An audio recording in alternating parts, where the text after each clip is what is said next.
Hi, it's Rick, in the shop with my shaving horse that I built from 2x4s. Now I've had a great response to this video, and at the time of this recording that video has gotten over 100,000 views. And I would like to thank everyone who's watched it and ask you to please check out some of my other videos. A lot of the people who watched the video were interested in the spool mule attachment that I mentioned, and that's what I'm going to make today. So let's get started. So this part of our spool mule will be very similar to this, so let's take some measurements so we know where we're going with it. The long section in the middle is 16. The part that I'm using for the table is 2 inches, so we'll say 18 inches. And this is just about the right height. So we'll make 2 side pieces at 7 inches each. So now we can take it apart.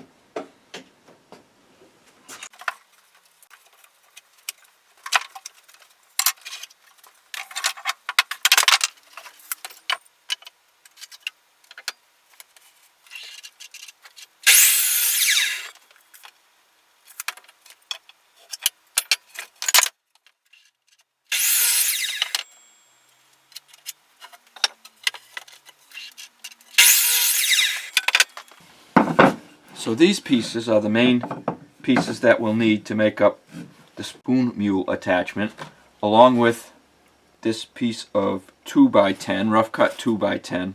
It's about 16 inches long, and this will be the table. The only other parts that are needed for this will be the 2 sticks that make up the vise and a piece of wire to hold it together. So as you remember, if you saw the video about the shaving horse, I cut a to be used as a key tenon, and it was about 1.5 inches on this side and 2 inches on this side, and there's a slope cut into it. So I'll transfer the measurements to this. This is going to be the center section. I'll round off the bottom and get that cut. These pieces will be used pretty much the way that they are, and then the table will have a mortise cut into it for the top of this to go through, and about a 2x4 inch hole where the stick that make the jaws of the spool mule will come through. So let's get all that cut.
Well, unfortunately, the piece of wood that I chose to make the table out of wasn't a very good piece of wood, and pieces of it chipped off, and it developed a bad crack, and I've decided not to use it.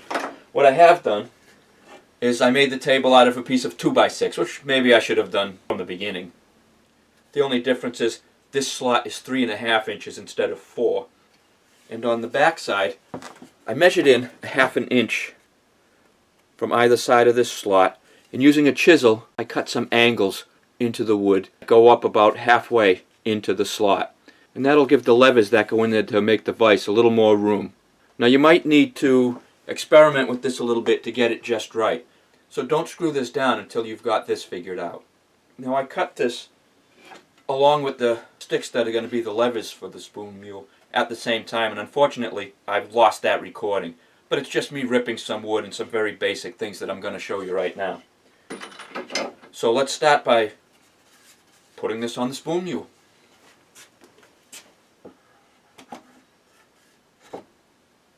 So we don't want to screw the table down yet. We have to determine the size of the levers first. And as I said, I lost the recording of me making these, but there's not much to it. These are 1.5 by 1 inch sticks. I made these from a piece of fur that I had laying around, but you could easily cut it from the rest of the 2x6 that you'd have left over from cutting these pieces. And I determined it by having them a little longer than they needed to be. I put a piece of 2x4 block on the floor, slid the longer piece through until it was on it, measured about 3/4 of an inch above the table, and sawed it off. Once I had that, I was able to put both pieces in, like so, and determine where about they would be when they were grabbing a spoon. I then drew a line straight up, cut along that line, squared it off along the top, so I ended up with these angles.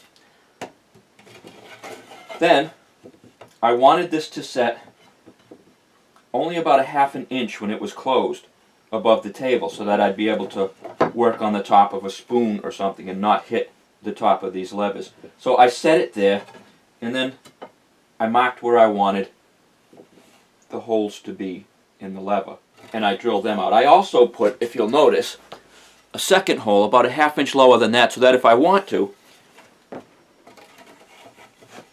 I can raise it up so it's not quite as low. So once you have these cut, you can check and make sure that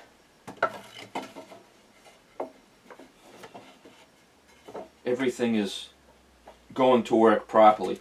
As I said, one of the reasons you want to wait to screw this down is because once you have those sticks in there, you may find that you need to take out a little bit more on this angle to get the fulcrum point in the right place to make these close together tightly. Once you've got everything the way you want it, then you can go ahead and screw the top down.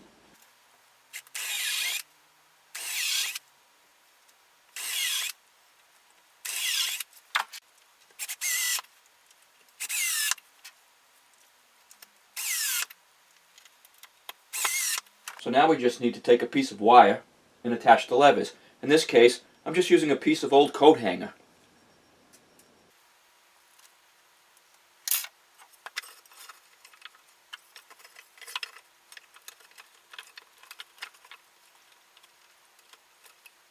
And you can clip this off the sides or bend it over so you're not scratching yourself on it. Let's try it out. I don't have a spoon blank ready, but I'll use this piece of scrap to demonstrate.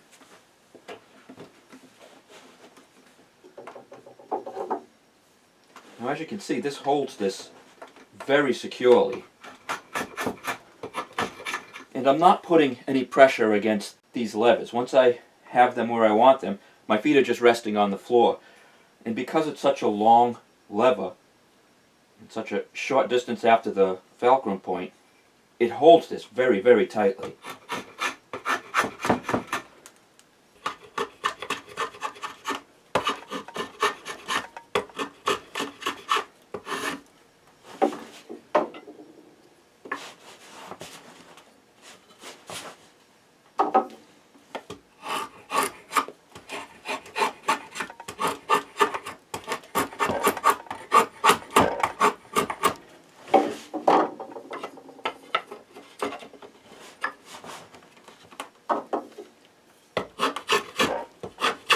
As you see, it works very well.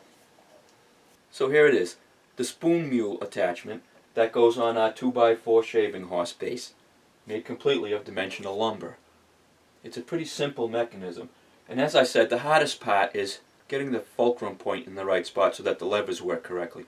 But if you sit down and take your time, it's not all that difficult. And of course, all we need to do to change it back to a shaving horse is knock out the peg, lift out this head, drop in the other one, and attach the lever. I'll be using the spoon mule in an upcoming video I have planned where I'll be making some spoons. If you like my videos, please subscribe to my channel, and as always, thank you for watching.